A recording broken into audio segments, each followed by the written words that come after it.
Hello guys, आप देख रहे हैं सेल्फ में ट्यूटोरियल। ये है net JRF quick preparation 2020 part 2 का वीडियो लेक्चर। इसमें आप देखेंगे कि नेट जेआरएफ की तैयारी जो बच्चे कर रहे हैं या आप कर रहे हैं तो कैसे जल्दी में आप मुकाम तक पहुँचे। ऐसा नहीं है कि आप जीरो से स्टार्ट करके अभी कंप्लीट कर लेंगे, लेकिन जो बच्चे पहले से तैयारी कर रहे हैं या जो स्टार्ट कर रहे हैं, दोनों के लिए वीडियो ज़्यादा इंपॉर्टेंट है, क्योंकि आपको प्रीवियस ईयर क्वेश्चन पेपर जो है मैं लेकर आ रही हूँ एक्सप्लेनेशन के साथ, आंसर के साथ।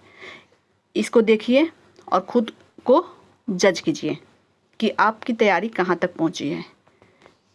इसको कंप्लीट करने के बाद मैं इम्पोर्टेंट टॉपिक भी लेकर आऊँगी, बहुत ही मोस्ट इम्पॉर्टेंट होगी, क्योंकि नेट जेआरएफ की तैयारी का जो पैटर्न जो है बदल चुका है।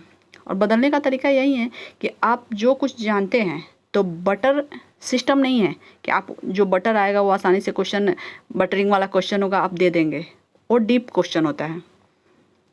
तो इसके लिए चैनल को ज़रूर फॉलो करें, क्योंकि मैं डीपली जो फैक्ट होते हैं वही मैं लेकर आऊँगी, क्योंकि मुझे पता है कि आप बटरिंग वाला काम आप कर चुके हैं। जो इजी क्वेश्चन वगैरह है, इजी टॉपिक है, वो सब आप पढ़ चुके हैं। चलिए, अगर हाँ, ये जो प्रश्न पत्र है इसमें सिर्फ वही क्वेश्चन होंगे जो प्री हिस्टोरिक एज से है। प्री हिस्टोरिक या प्रागैतिहासिक काल से संबंधित जो क्वेश्चन, किस तरह से क्वेश्चन पूछे जाते हैं, जैसे अपाषाण काल, नवपाषाण काल, पूरा पाषाण काल, मध्य पाषाण काल से किस तरह के क्वेश्चन पूछे जाते हैं नेट जेआरएफ में, वहीं ये क्वेश्चन आपके सामने आप देख रहे हैं।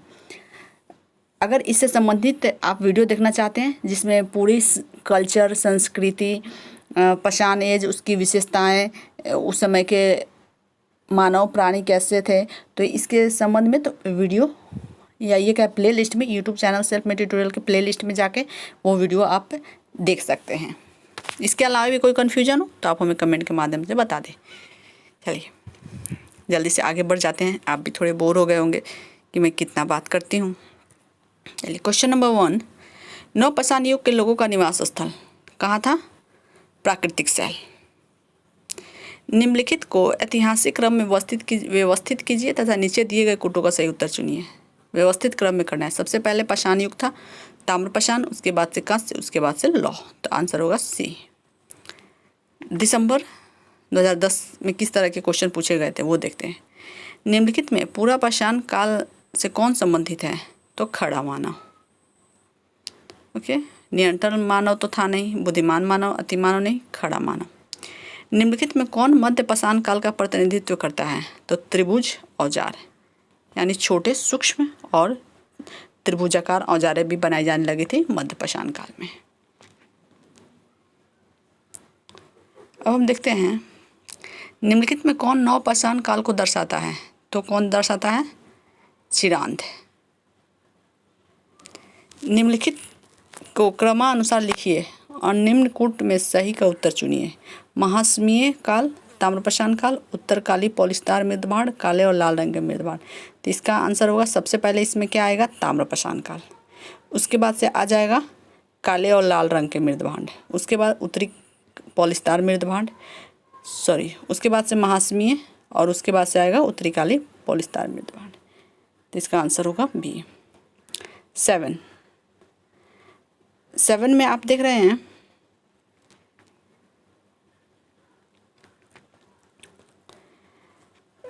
इसमें सूची 1 से 2 को सम्मिलित करना है। तो कौन? कालीबंगा। कालीबंगा की खोज किसने की थी? बीबी लाल ने। तो देखते हैं ए का 4 इसमें है कोई? ए में नहीं है, बी में है, सी में नहीं, डी में नहीं। तो यानी कि जैसे कि जो मैंने ट्रिक पहले वीडियो में बताया था, इसमें आप भी ट्रिक देख लीजिए कि यदि आप 4 यहाँ ऑप्शन दिया हुआ है, चारों का मिलान करना है। यदि आप इसमें से सिर्फ एक ही जानते होंगे, 1 या 2 जानते होंगे कन्फर्म, बाकी नहीं जानते होंगे, तो पहले ऐसे मिलाइएगा और इसमें ट्रिक लगाइएगा। जैसे कि ए का 4 है, तो ए का 4 तो आप कन्फर्म है कि बीबी लाल है, लेकिन आप नहीं जानते हैं कि 2 का 3 का क्या होगा। लेकिन तो इसमें देख लीजिए ए का 4 एक ही है, तो यानी कि बी तो आंसर होगा ही। अब हम आगे देख लेते हैं। मिताथल का हो जाएगा 3, सूरजभान, अतिरंजी खेड़ा, आरसी गौड़, जखेड़ा 2, MDN शाही। ओके, तो इसका आंसर हो जाएगा बी। निम्नलिखित में कौन सा पूर्व पाषाण युग से संबंधित है? तो पूर्व पूरा पाषाण युग से, तो होमो सैपियंस सैपियंस। ओके,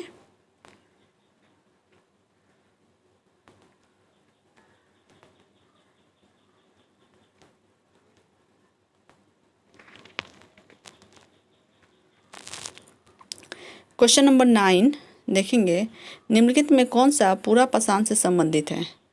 पूरा पाषाण संबंधित कौन सा पूरा पाषाण से संबंधित? त्रिकोण, अर्धचंद्राकार, उपयुक्त हस्तकुठार, शिवली हस्तकुठार। तो 9 का बी होगा आंसर।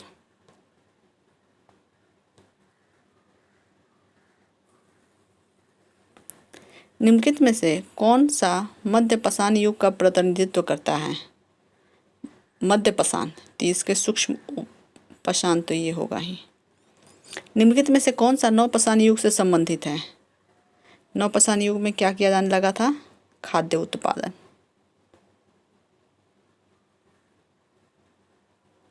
अपमार्जन, बटोरना, शिकार करना, चरगाहवाद। अपमार्जन। चलिए आगे बढ़ते हैं। निम्नलिखित में से किस का संबंध महापाषाण से नहीं है? तो इसमें हो जाएगा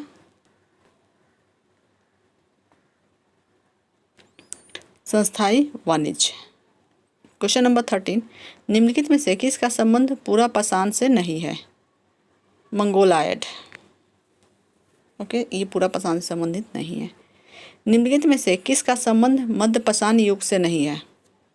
तो उद्यान विज्ञान। ओके, इसका 14 का आंसर हो जाएगा डी। निम्नलिखित में से किसका संबंध नव पाषाण युग से नहीं है? नव पाषाण युग, पौधों का पालन तो करते थे, स्थिरवास हो गया था, प्रारंभिक ग्रामीण लोहा तो ऋग्वैदिक काल में आया था। चलिए आगे बढ़ते हैं।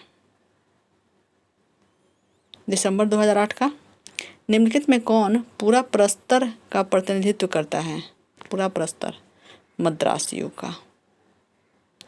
सूक्ष्म प्रस्तर, आवाज, नव प्रस्तर, महासमय, मद्रास उद्योग। निम्नलिखित में कौन मध्य प्रस्तर युग से संबंधित है? मध्य प्रस्तर, भीमबेटका। भीमबेटका की गुफाएं जो मध्य पाषाण काल से संबंधित है, उसमें क्या है? भीमबेटका चित्रकारी के लिए फेमस है। निम्नलिखित में कौन सा नव पाषाण काल का प्रतिनिधित्व करता है? भोजन उत्पादन। इसमें अरबों ने भारत पर 8वीं शताब्दी के पूर्वार्ध में आक्रमण किया। वे साम्राज्यवादी विचारों से प्रेरित थे। क्या वे साम्राज्यवादी विचारों से प्रेरित थे? तब दोनों का यह कथन कारण बताना। ये तो सही है, किया था, लेकिन वो उसकी व्याख्या, ये साम्राज्यवादी विचारों से प्रेरित थे, इसकी उसकी व्याख्या नहीं करता है, ये गलत है। इसका आंसर होगा सी।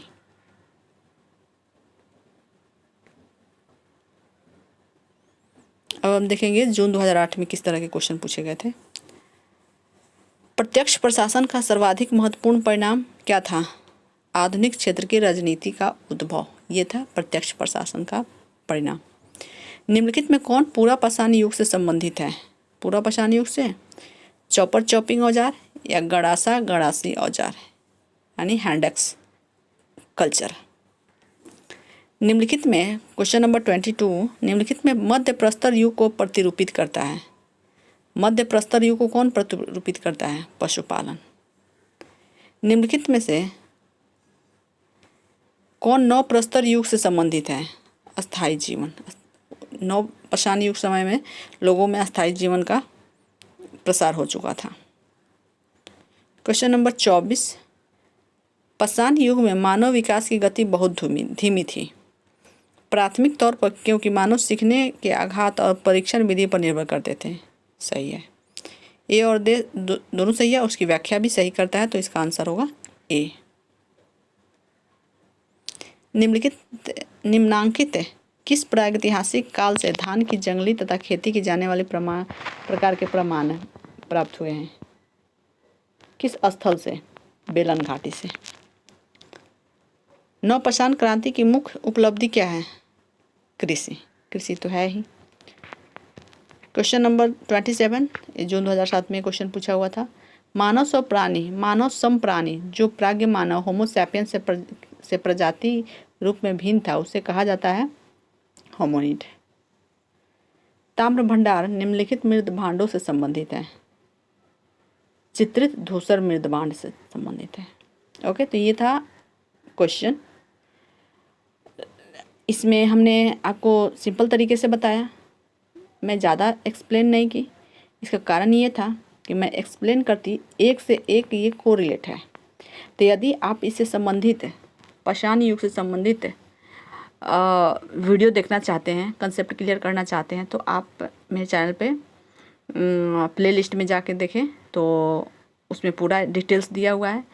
अगर इसके अलावा भी आप नेट और जीआरएफ के व्यू से मेन टॉपिक आप देखना चाहते हैं एकदम हर पार्ट क्लियर करके, तो अगर आप ऐसा देखना चाहते हैं, समझना चाहते हैं, तो कमेंट में हमें ज़रूर बताएं, ताकि हम इस पे लेक्चर लेके हम आएंगे। क्योंकि मुझे पता है कि ये अगर आप प्रागैतिहासिक काल को आप समझ जाए तो आपके लिए खेल है, अगर नहीं समझे तो ये आपकी समझ से बाहर का चीज़ है, क्योंकि ये बहुत ही इसके लिए डीप नॉलेज ज़रूरी है, अब जबकि बहुत ही इंटरेस्टिंग भी है। बस आप तैयार हो जाए, मैं ज़रूर बहुत जल्द इस चैप्टर को अच्छे से कंप्लीट कराऊंगी। धन्यवाद। आपको वीडियो कैसा लगा आप हमें ज़रूर बताएं। वीडियो को ज़्यादा से ज़्यादा लाइक और शेयर करें। अगर चैनल को सब्सक्राइब नहीं किया तो कर ले जल्द से जल्द। नेट जीआरएफ के लिए नेट जीआरएफ 2020 तैयारी के लिए मैं बहुत इम्पोर्टेंट टॉपिक लेकर आने वाली हूँ। धन्यवाद।